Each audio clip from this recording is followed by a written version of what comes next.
বলছেন যে আমি কুষ্টিয়ার প্রধানমন্ত্রী, লাশ বিষয়টা নিয়ে মিছিল করছে। তো এই উগ্রবাদী গোষ্ঠীকে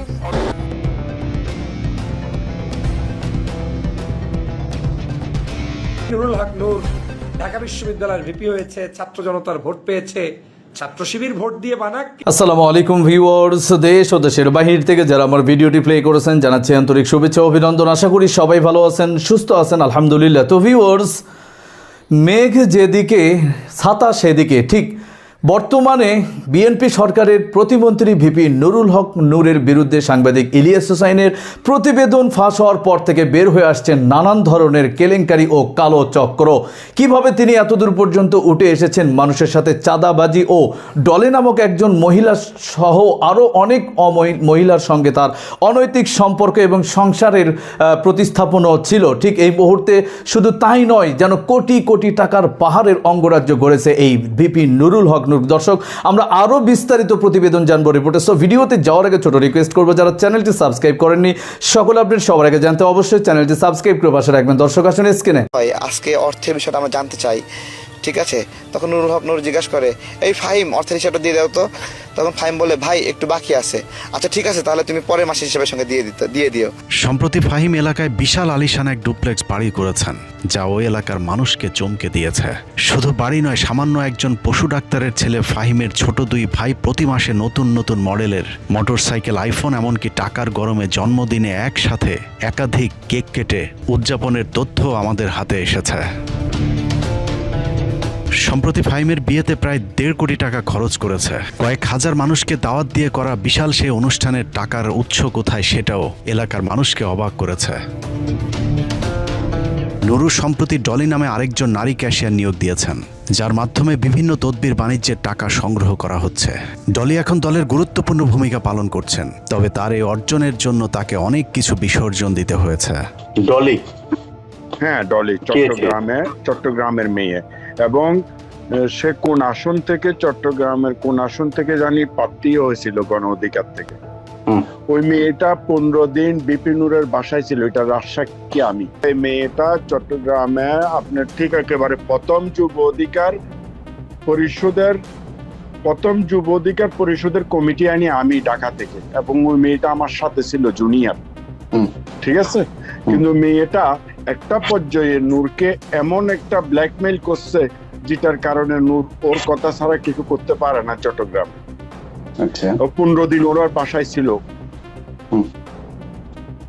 এই কথাটা আমরা 2-3 জনে জানি। নারীবাজি, দখল এবং চাঁদাবাজির পাশাপাশি নুরু এখন মাদক ব্যবসারও নিয়ন্ত্রণ করছে। টেকনাফ থেকে পটুয়াখালী পর্যন্ত গণ অধিকার পরিষদের সংগঠনের নামে নুরু গড়ে তুলেছে এক মাদক সিন্ডিকেট। সম্প্রতি ঢাকা বিশ্ববিদ্যালয় শাখা ছাত্র অধিকার পরিষদের সাধারণ সম্পাদক মাহতাব হোসেনের আপন চাচাতো ভাই এবং পটুয়াখালীর চিনিকান্দি 5 নম্বর ওয়ার্ড গণ অধিকার পরিষদের সভাপতির ছেলে রিয়াজ শিকদারকে 1500 পিস ইয়াবা সহ গ্রেফতার করেছে পুলিশ। পৃথক ঘটনায় শ্রমিক অধিকার পরিষদের কেন্দ্রীয় কমিটির সাধারণ সম্পাদক আল ইমরান মাদক ও নারী সহ ধরা পড়ে। গণ অধিকার পরিষদের বিভিন্ন নেতাকর্মীদের এরই মধ্যে মাদক কারবারির সংশ্লিষ্টতার বিষয়টি জাতীয় পত্রিকাতেও শিরোনাম হয়েছে।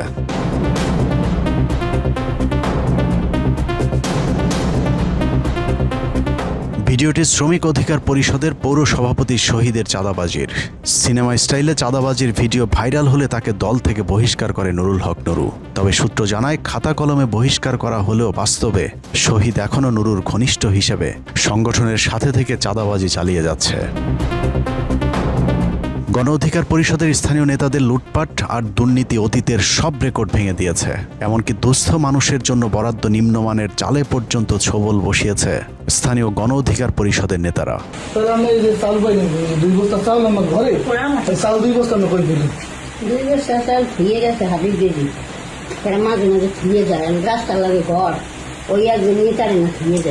এই চাউল পরিষদ গরিবের চাল, যেটা চাউল পায় না, এই চালগুলো মনে করেন সে একাই বেশি মারিয়ে দেয়, ঠিক আছে? এই জন্য 2 বস্তা চাল এইভাবে ধুয়ে গেছে, 1 সপ্তাহ উপরেই গেছে চাউল গেছে, চাউলে এখন হয়েছে না এই চাউল। এই মনে করেন এই কাম করে, ঠিক আছে? সে হয়েছে যে বকুলবাড়ি ইউনিয়নের গণ অধিকারের সদস্য সচিব, সে একাই যদি এই চাল নেয়, তাই গরিবের কি পেইবে, কি হইল? কোনো পরিবর্তন তো হইল না। এলাকার এসব বিষয়ে নুরুল হকের কাছে বিচার দেওয়া হলে সাংবাদিকদেরকে এসব ছোটখাটো অভিযোগ এড়িয়ে যাবার পরামর্শ দেন নুরু। নিজেরা ছোটখাটো জিনিসের দিকে হাত বাড়াবেন না, নিজেরা ছোট জিনিসের নজর দিবেন না। এই যে চাল দেয়, 1 কেজি চাল কম দেয়, আধা কেজি চাল কম দেয়, একজন কাছে 50 টাকা নেয়, এতে কি হয়? এতে কিছুই হয় না। নুরুর আশপাশের সবাই এখন কোটিপতি, তবে তার দুঃসময়ে যারা পাশে ছিলেন তাদের জীবনে নেমে এসেছে দুর্বিষহ অন্ধকার। দুর্দিনে নিজেদের ভবিষ্যতের দিকে না তাকিয়ে যারা নুরুর পাশে দাঁড়িয়েছিলেন তাদের সাথে চরম প্রতারণা করেছে নুরুল হক নুরু।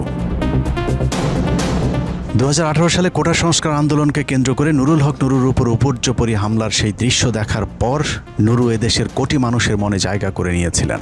সমাজের উচ্চবিত্ত ঘরের সন্তানেরা যখন মুখ বুঝে হাসিনার সব অপকর্ম সহ্য করেছিল, তখন পটুয়াখালীর চরাঞ্চল থেকে দিনমজুরের এক ছেলে প্রতিবাদ করেছিল, যা মানুষের মাঝে চরমভাবে দাগ কেটেছে। দেশ বিদেশ থেকে মানুষ নুরুর প্রতি সমর্থন দেয়, বিশেষ করে প্রবাসীরা নুরুকে লাখ লাখ টাকা পাঠিয়ে পাশে দাঁড়িয়েছিল। আর সেই সুযোগে নুরু রাশেদ রাত প্রতারণার ব্যবসা শুরু করে। সেই ব্যবসার উন্নতি দেখে তাদের সাথে যুক্ত হয় আরেক প্রতারক তারেক রহমান। যে আমতারে সে একটা প্যাকেজ নিয়ে আসছিল যে যুব অধিকার পরিষদে যারা আজীবন সদস্য হতে যায় তাদেরকে 1200 টাকা করে মান্থলি দিতে হবে। তো এই বিষয়টা 4-5 জনে এই বিষয়টা সিন্ডিকেটটা হ্যান্ডেল করতো।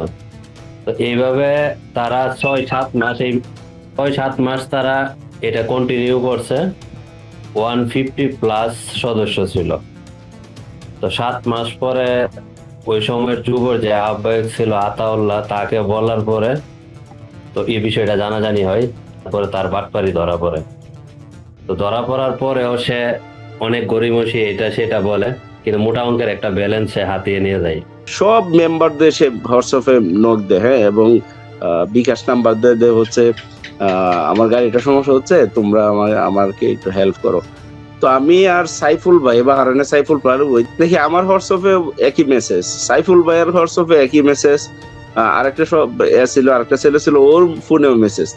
পরে তো খোঁজ খবর নিয়ে দেখি সে অনেক সহজ আমাদের প্রবাসীদের কাছ থেকে ব্যক্তিগত। দর্শক, স্ক্রিনে আমরা সে সম্পর্কে বিস্তারিত জানলাম। এই বিষয়ে আপনাদের মতামত কমেন্টে জানান, কেউ ভিডিওটি স্কিপ করবেন না। বিকাশ নূর নামে পরিচিতই আজকে বাংলাদেশের একজন মন্ত্রী তিনি। তাহলে বাংলাদেশের মন্ত্রী পরিষদের লেভেলটা এখন কোন অবস্থায় আপনারা আশা করি কল্পনা করে বুঝতে পারছেন। দর্শক, আরও কত মন্ত্রীরা এরকম কালো অধ্যায়ের সাথে জড়িত সেটা আল্লাহ মালুম। এই মুহূর্তে আমরা বিভিন্নের আরও বিশেষ প্রতিবেদন তদন্তে জানবো যে আরও তিনি কোন কোন আন্তর্জাতিক মহল পর্যন্ত নিজেকে বিক্রি করে দিয়েছেন। বিস্তারিত রিপোর্টে যাচ্ছে ভাব। আমি চিন্তা করেছিলাম ভিপি নুরুল হক নূর ঢাকা বিশ্ববিদ্যালয়ের ভিপি হয়েছে, ছাত্র জনতার ভোট পেয়েছে, ছাত্র শিবির ভোট দিয়ে বানাক কিংবা যে করেই হোক তিনি হয়েছেন, এদের দল করা উচিত, এদের দলটা ভেঙে চুরে চুরমার হয়ে যাক, এটা আমি চাইনি। আমি চেয়েছি তারা টিকে থাকুক মাঠে। কিন্তু এই ভদ্রলোকেরা আমার সাথে কি কারণে তাদের সুসম্পর্কের মূল জায়গাটাই হচ্ছে ফ্যাসিবাদী চরিত্রটা তাদের ভিতরে থাকবে না। তারা আওয়ামী বিরোধী একটি জোট ছিল, তারা আওয়ামী বিরোধী কথা বলতো, ফ্যাসিবাদের বিরুদ্ধে লড়াই করতো। আমিও সেই ফ্যাসিবাদের বিরুদ্ধে সৈনিক হিসাবে আমি তাদেরকে প্রমোট করেছি, দল বিবেচনায়ও না, ব্যক্তিগত জায়গা থেকে আমি প্রমোট করেছি। এবং আমি জানি যে আমি যখন তাদেরকে প্রমোট করেছি তখন তো আমি বিএনপি করতাম। তো বিএনপি করা অবস্থায় আমি প্রমোট করতাম, তখন নিশ্চয়ই জামাতরা তাদের সাথে সুসম্পর্ক অতটা ঘষাবাজা ছিল সেটাও কিন্তু না। আবার বিএনপিরও যে খুব বেশি ঘষাবাজা ছিল তাও কিন্তু না। তারা কিন্তু অলমোস্ট এই দুইটা দলের কোনো কোনো ক্ষেত্রে ভালোবাসাও পেয়েছে, কোনো কোনো ক্ষেত্রে দূরেও থেকেছে। এ ধরনের একটি পরিবেশের মধ্যে তারা কিন্তু বড় হয়েছে।